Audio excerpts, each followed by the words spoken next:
team into a hidden world in search of an underwater Eden where humans rarely venture and sharks rule. This is amazing. You don't see this almost anywhere else in the world. Diving into unpredictable seas and untamed nature in a daring exploration of a wilderness under the waves. What they find could hold the key to saving the world's oceans.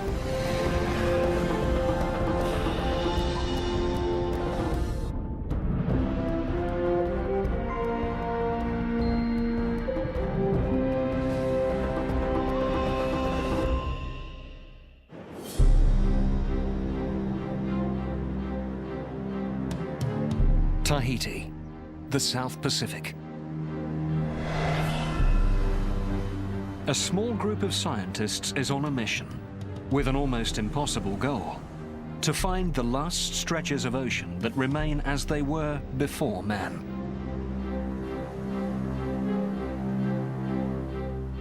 Leading the expedition is Dr. Enric Sala, a National Geographic explorer and research scientist at Spain's National Council.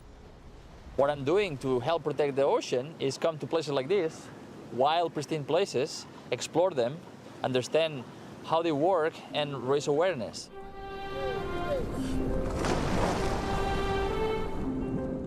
Tell people what the ocean used to be like, to try to build this global community of people who really care, ocean lovers, and all together we can help protect the ocean. It's a challenge he's met before. He's helped create protected areas in the Sea of Cortex and the Caribbean. The coral reefs of Tahiti are a mecca for scuba divers. We perceive them to be some of the healthiest in the world.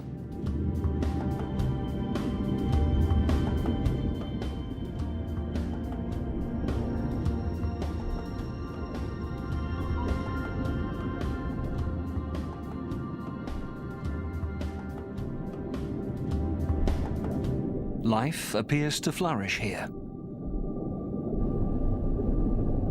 Thousands of fish feed on plankton and algae. They are prey for numerous ocean dwellers: jacks, snapper, and morays, mid-sized carnivores. And then, sharks. They rule the food chain in a way we've come to expect. An abundance of small prey sustaining a few top predators.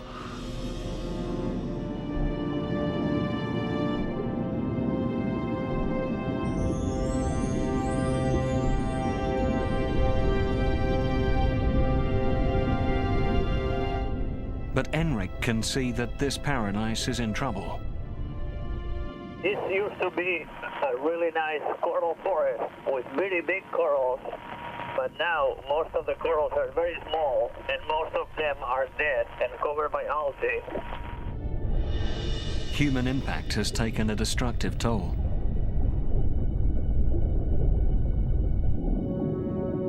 To Enric's surprise, the sharks here are small in size and few in number. To find a truly pristine ecosystem, Enric must leave Tahiti and push further into unexplored territory.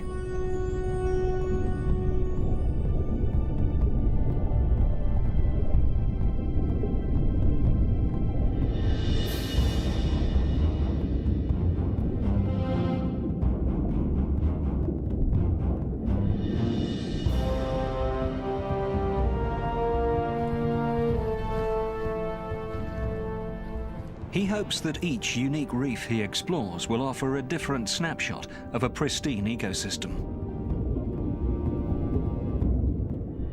The sharks he's about to encounter have probably never seen humans before.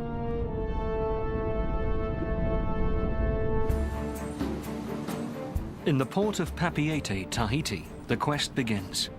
The research team boards a floating laboratory called the Hanse Explorer.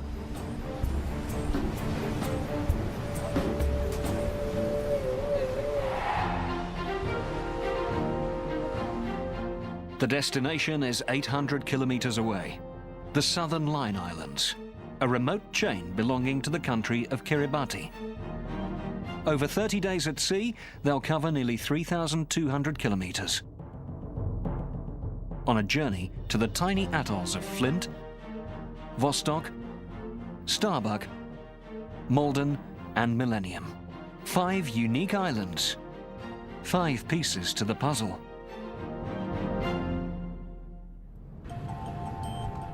On board, the team preps for its mission.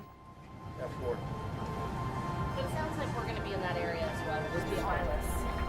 Yeah, that's the guy that... They are marine ecologists, fisheries experts, microbiologists. The team even includes a land-based scientist. Explorer Mike Fay will be surveying island ecology above the water. The team will explore these unique outposts of marine life. Then Enric will present the findings to the government of Kiribati and create a brand new protected area. 35 hours later, the ship arrives at Flint Island, 4 kilometers long and less than a kilometer wide, a tiny speck in the vast Pacific.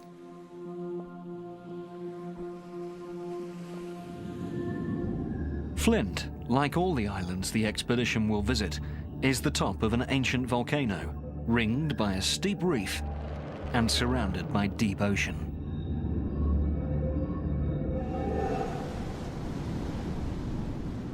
The reef here is so short, so the waves are breaking right there. So it's impossible to dive on the windward side. So we'll have to dive on this side here, protected from the waves, and we'll meet at lunchtime to see what's there. They'll dive at sites around the island. We start here, and this will be the... Reefs never fully explored. Concentrate on the driving. Let her load the boat. They will face a host of dangers. Diving here is not for the faint-hearted.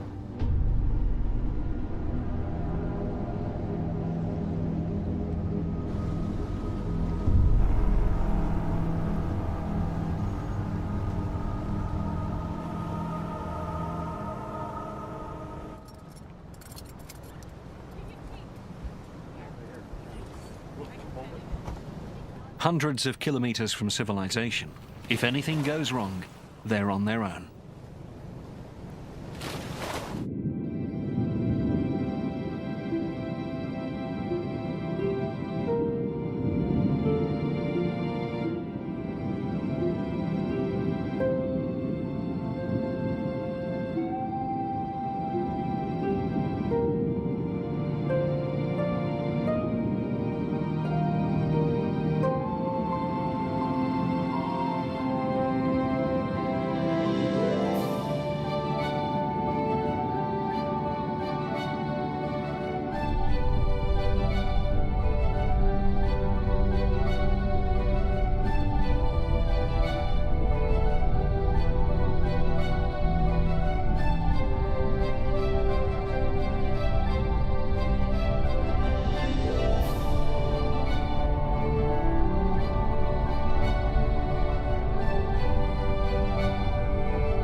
For Enric to understand how the system works, he must learn what it's made of.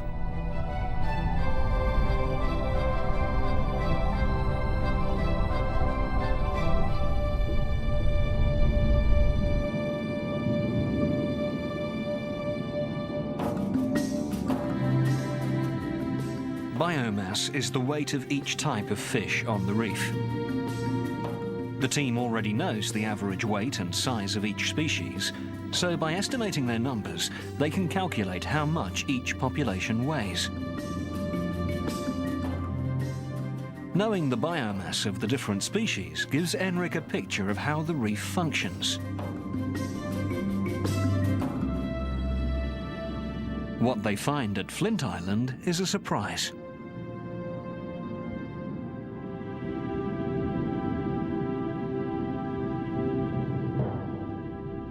For a reef this remote and vibrant, there are far fewer sharks than Enric expected. It's generally believed the rules underwater follow a similar pattern to those on land.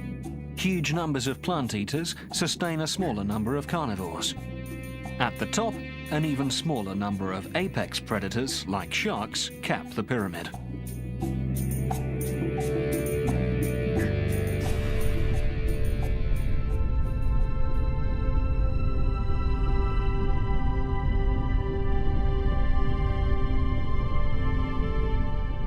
The absence of sharks is a clue that something may be wrong at Flint Island.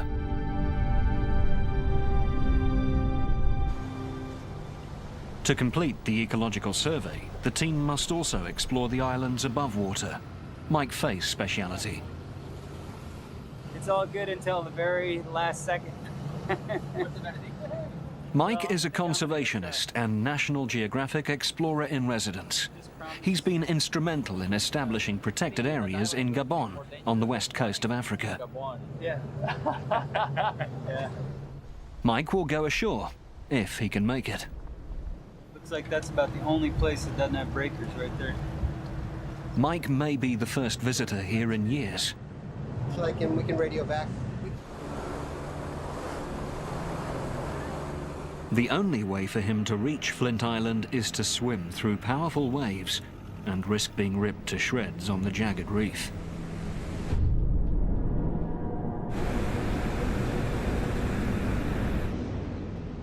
He needs to enter a narrow cut, then climb onto the reef and pick his way to shore. Yes, go, go, go, go, go, go, go. To the right, right.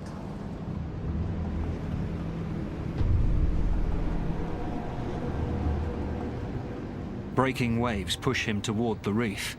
Undertow sucks him back.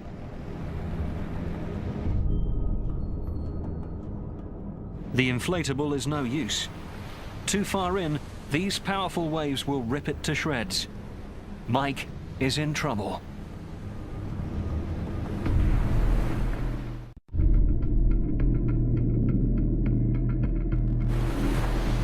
Caught between the heavy surf and a powerful undertow, Mike Fay is exhausted. Desperate, he waves for help. Go get him, go get him. Enric Sala jumps in. Keep going, keep going.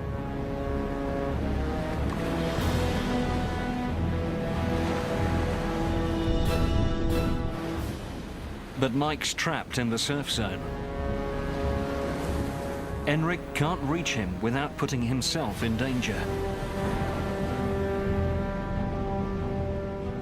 Finally, there's a break in the waves, and they swim to safety. The mission to Flint Island will have to wait, for now.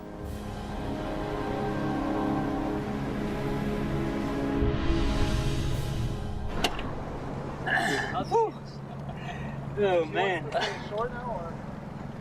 Later, when the waves calm, Mike tries again and succeeds. He's being gored by an elephant. He finds an island shaped by man. In the 1870s, the native plants were stripped and tens of thousands of palm trees were planted to produce coconut oil. About 30 years later, the island was abandoned and left isolated by the pounding surf.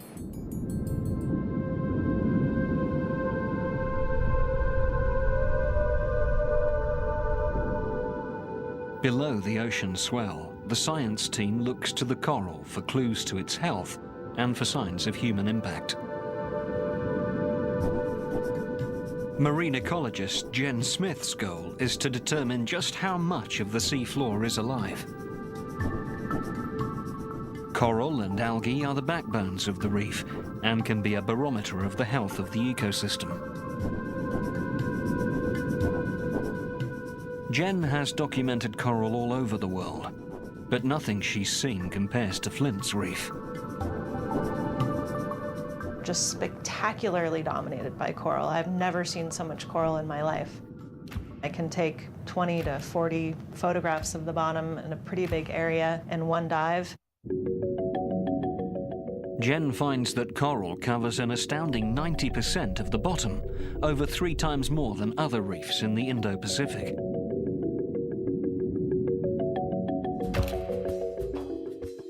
We're able to account for the three-dimensionality of the reef. The coral cover would be well over 100%. Flint's Reef is a living wall of coral colonies, made up of tiny individuals called polyps.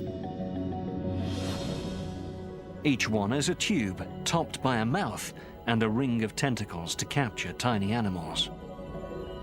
But coral's most unique adaptation is a type of algae living inside them. The algae uses sunlight to create energy, some of which it gives to the coral.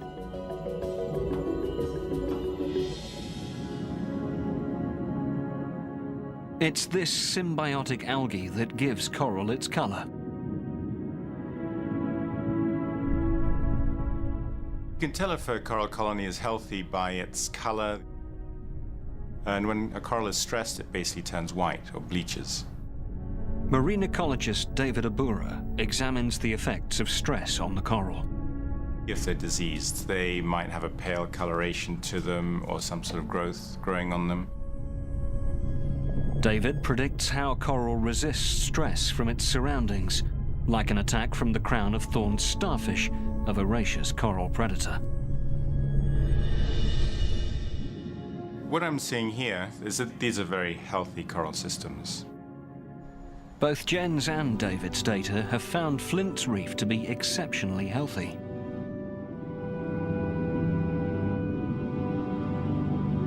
Enric has found the missing piece of the puzzle. Sharks.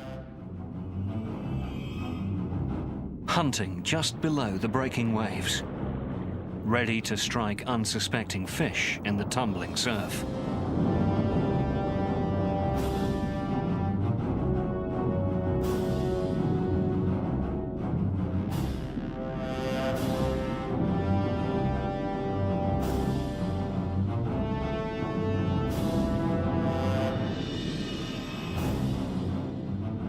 Sharks keep fish populations under control and maintain the delicate balance between plants, coral, and fish. So I saw a couple of black-tip sharks, but they were not very abundant there. No, and they're quite small as well. So this place has been fished. So 400 miles from Tahiti, and people come here to fish sharks, huh? And it doesn't take much effort. You can see the impact. There's, all the sharks are very small. They're not as abundant as they would be in other places. So remoteness is not often the protection that they need. Flint's Reef is robust, but the sharks Enric finds are small and few and far between. Fishing has clearly affected shark populations, even at this remote island sanctuary. So the team presses on in search of the perfect reef and more sharks. It's an overnight journey to an even more remote location, Vostok Island. And the benthic is 2 dives in the morning. Correct. Yeah. And then in the afternoon, whatever we do is just fantastic. So.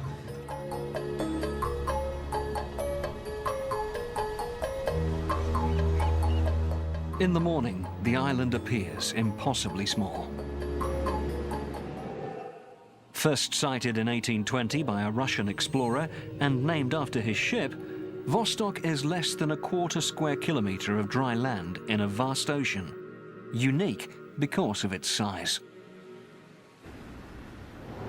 It is probably the most pristine island because it's so small that it has never had human habitation, and the forest is the native tree. There are no coconut trees on this island. This is the tropical forest as it should be. So here on this teeny speck of land, you have a pristine coral island in the South Pacific.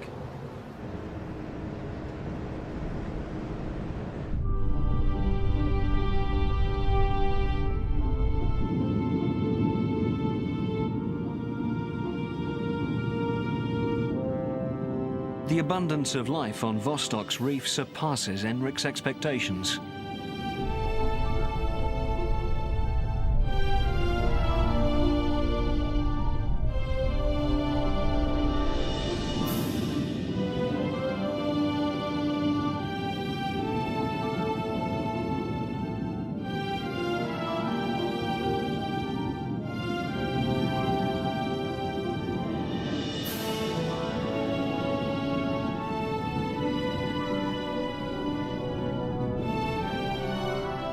Nearly twice as many fish as at Flint, a larger island with a bigger reef.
Black tips, white tips,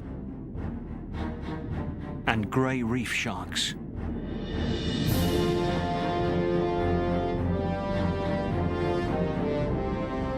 Where there are more sharks, there's more of everything else. Carnivores, prey, even coral. Sharks are a clear sign that this system is healthy and undisturbed.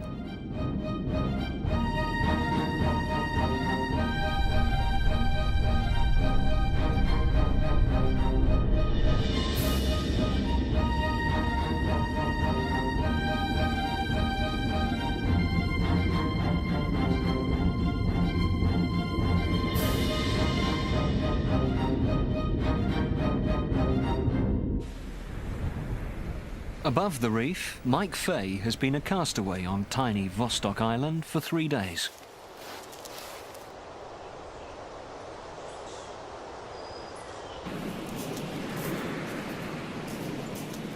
Enric Sala joins Mike Fay to see what he's discovered on the island. Hey, Mike. Hey, Mike Robinson Crusoe. Yeah. To understand the entire island ecosystem, the land must be studied as well. After 3 days, you know every bird, you know every plant, you know every lizard. This is the most gorgeous small island I've ever seen in my life. You wait till you see this forest. It's nuts. And the canopy's completely 100%, yeah. Absolutely.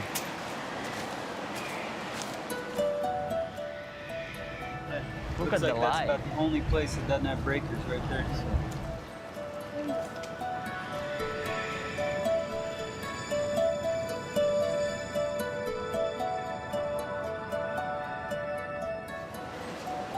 This is Hotel Vostok over here. You didn't have any trouble with your neighbors, huh? No, well, the coconut crabs are really curious. See, there he is right there. Oh, yes. Look at this. Wow. He's been around all 3 days. This is like being in the Galápagos when Darwin got there for the first time. Exactly. The animals don't know people. But this is paradise. They're just really curious. Unlike virtually every other South Pacific island, the forest ecosystem on Vostok is natural, despite the presence of an unusual and precious commodity. So here's just a pure mat of guano, and it kind of feels like... You can feel it. Yeah, it's like a soft wrestling mat or something like that. It's just pure, absolute, rich... You make gunpowder. Guano, bird dung, excreted by millions of seabirds over centuries, rich in phosphates and nitrogen. In the mid-1800s, these islands were stripped of this black gold for fertilizer. Vostok's diminutive size protected it from guano mining. 200 years ago. This is what people destroy this island for. Yeah. Really incredible.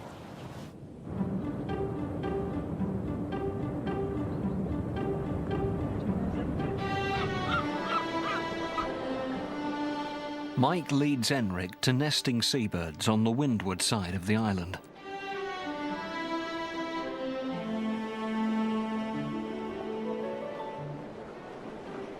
So I counted all the boobies out here. Then there's an adult. You see, she's got a baby. They are not shy, huh? So you can sit down like this. Hello. Hello. See, that's Could be Daddy. Dad. Yeah. They're like, what are you doing out here, guys?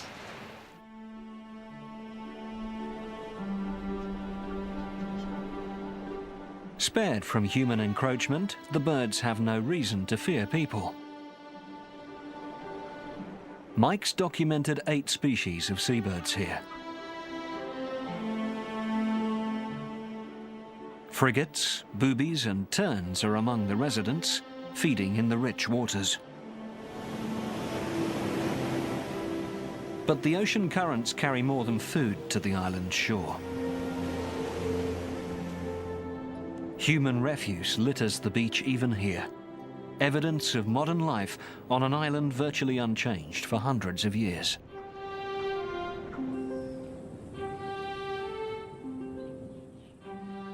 The hand of man is very light here. There's no doubt about that.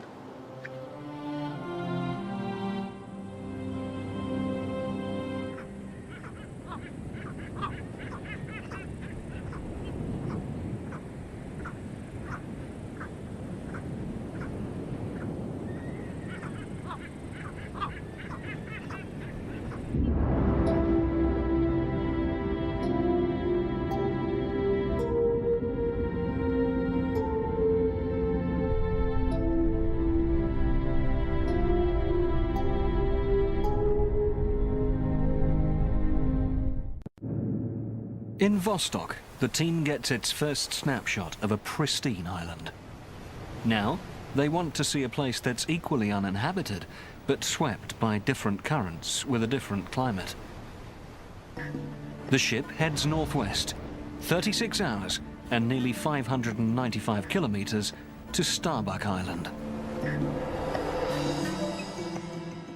Starbuck is over 8 kilometers long and 3 kilometers at its widest, marked by a handful of palm trees.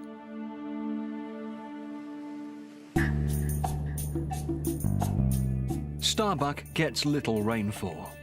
Low-growing plants dot the baking coral rubble. Enric and his team are anxious to see how the parched landscape above has affected the reef below.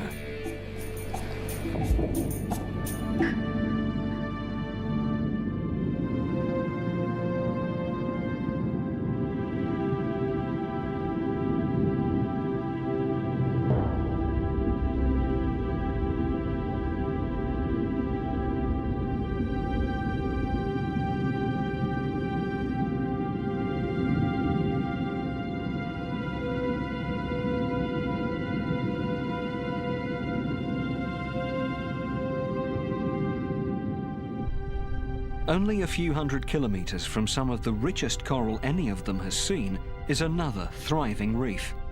This one defined by one species of plant, Halimeda.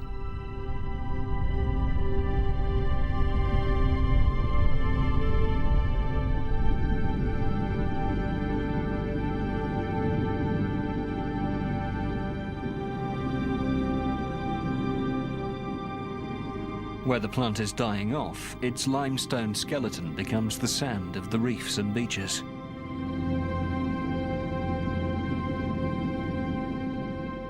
So much algae is a sign of water rich in nutrients, food for everything on the reef.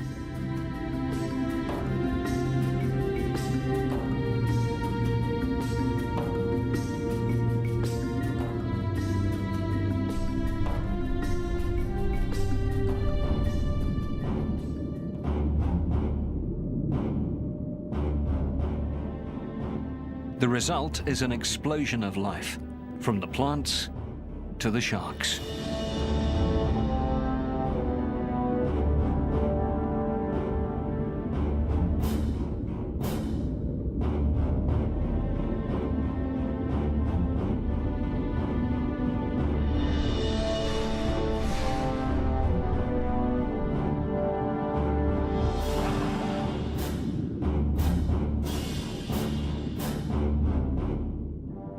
Fisheries ecologist Alan Friedlander and marine ecologist Jen Cassell identify and count the swirling masses of fish. What we're trying to do is get comprehensive estimates of not only the numbers, but the sizes of animals. And the sizes are really important because that's how you get an estimate of weight or biomass. A high biomass means a large number of fish, which usually means a healthy reef. What they find is beyond their expectations.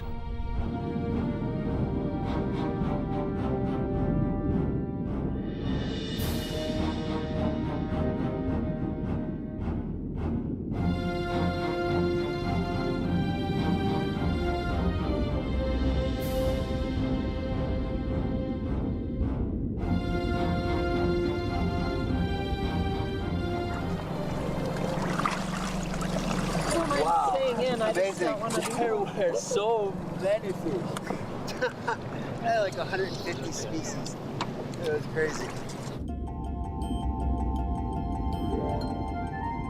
They've discovered that Starbuck has the second largest biomass of all studied coral reefs.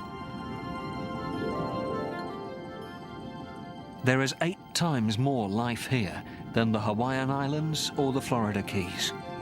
I know exactly what you feel like to do. It was okay. Even more surprisingly, Enric sees a different picture of the reef emerging.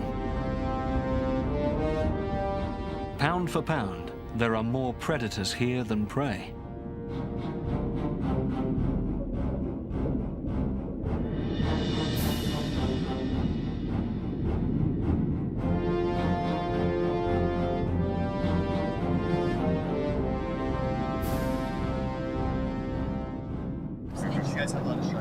Yeah, we had a lot of sharks.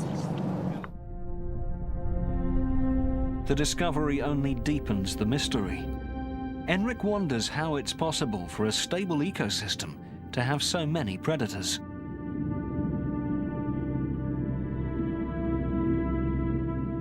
The richness of Starbuck's reef ends with the breaking waves.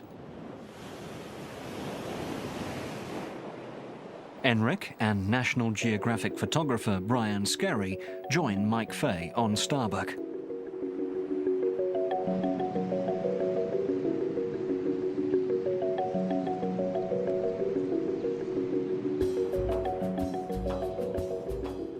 Mike's been here for 3 days, exploring the island's legacy. In 1872, more than 100 guano miners labored here. In 1920, it was abandoned, left to a few native shrubs and desert-like conditions. Starbuck's barren landscape is a stark contrast to its vibrant underwater world. The crew wonders what its next stop will reveal, an even larger atoll.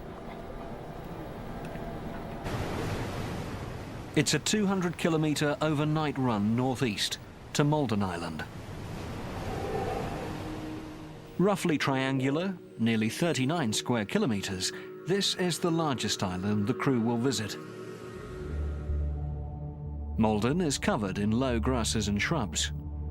It was mined for guano between the 1850s and the 1920s. In 1958, Malden was the test site of 3 low-altitude nuclear bombs.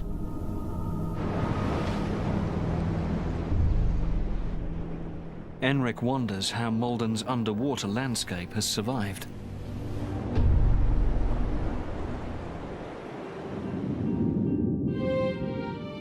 They find a reef teeming with life.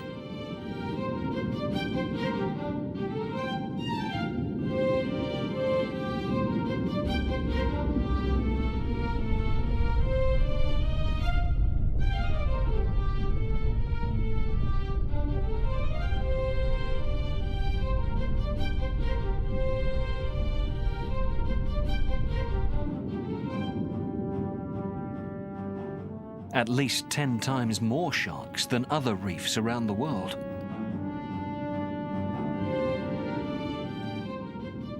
And more parrotfish, grazers that transform the reef.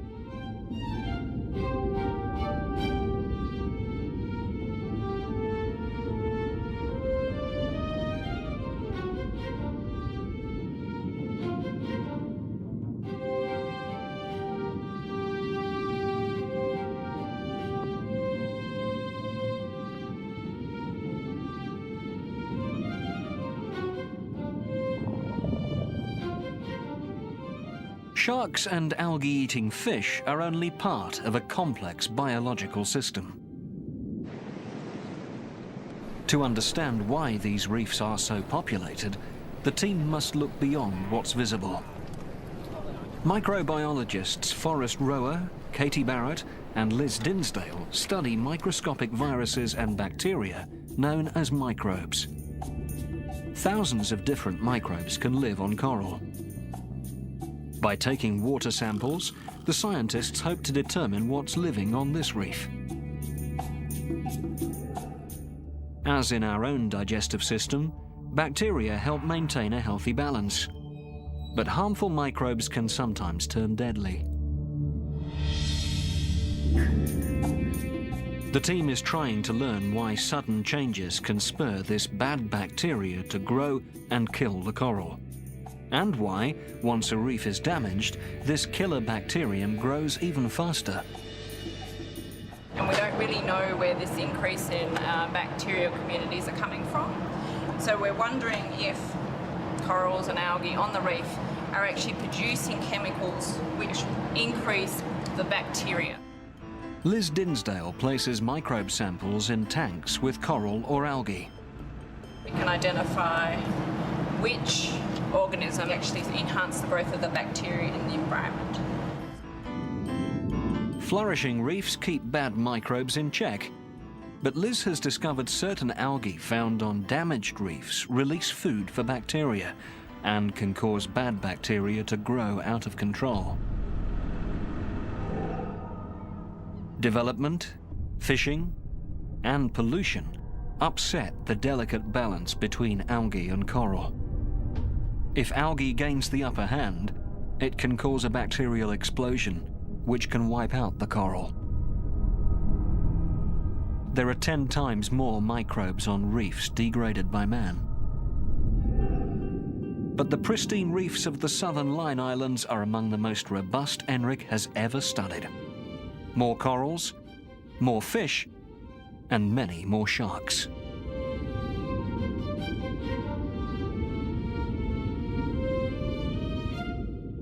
It's an entirely new picture of the biomass pyramid of a finely tuned reef. ENRIC believes that here, the fish that feed on algae and plankton reproduce faster than on reefs disturbed by man, providing a constant supply of prey to fuel the mass of carnivores, sustaining more sharks than ever thought possible. 800 kilometers away, ENRIC hopes to find a similar model and prove the new discovery. Millennium Atoll is a lagoon surrounded by a string of islands, a very different landscape from the islands the expedition has visited so far.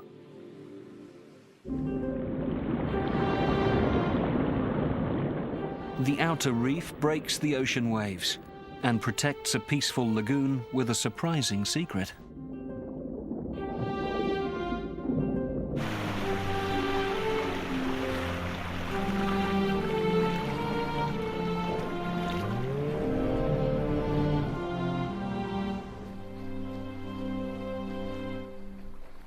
Inside Millennium's lagoon, ENRIC Sala makes an unexpected discovery. Blacktip reef sharks swarm the flats.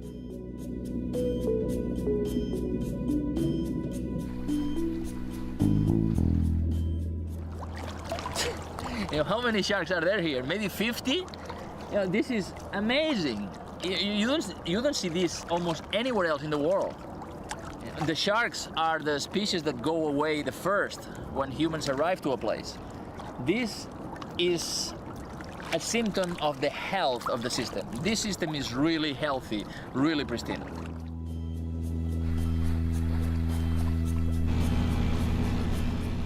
Inside the lagoon, an obstacle course of reefs and pinnacles is nearly impassable by boat.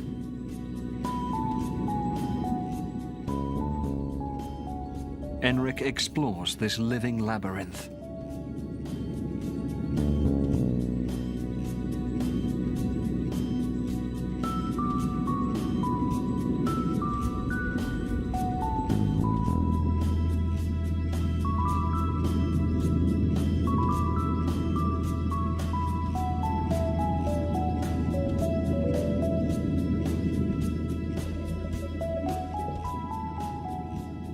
lagoons reach from the depths, decorated with impossibly delicate shapes, home to countless small fish.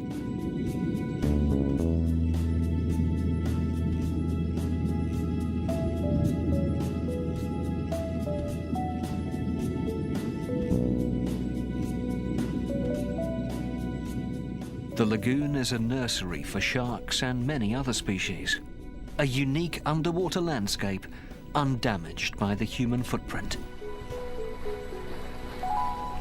Hey, Mike. Shipwrecked again because of you. Man, this is the most gorgeous campsite. Yeah, it's sweet. Mike Fay has been here for a week, exploring all of the small islands, called motus, that ring the lagoon. He finds a very different story above the waterline, where native plants compete with imported coconut trees for precious space. What's interesting about this complex of islands is just about every single motu was planted with coconuts. And so you can see how, it's gone from coconut to whatever it is today. Near Mike's camp are breeding tropic birds. This is the only spot in the whole island that we know of that has the tropic birds nesting. So most of them have chicks right now, various sizes. Mike believes that Millennium is truly the storybook South Pacific, one of the few places on Earth as abundant as it was 2 centuries ago. Yet, even at Millennium, there's disturbing evidence of man.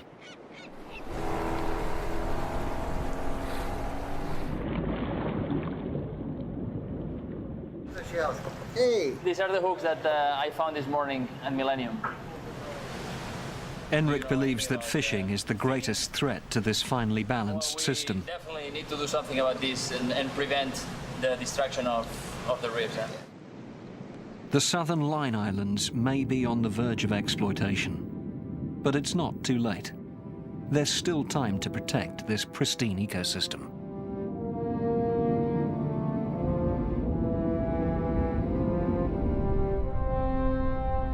Have a good dive.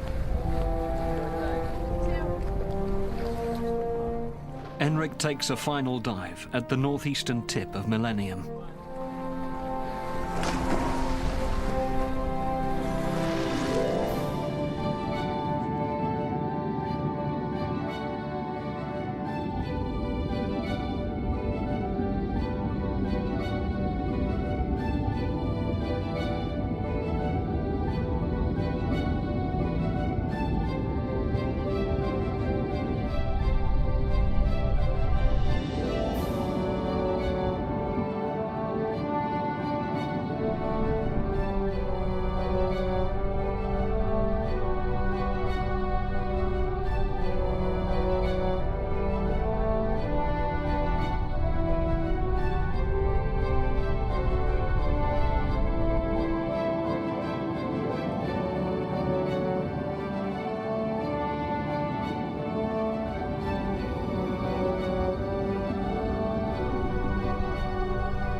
Millennium is a hidden treasure in perhaps the last unspoiled archipelago in the world.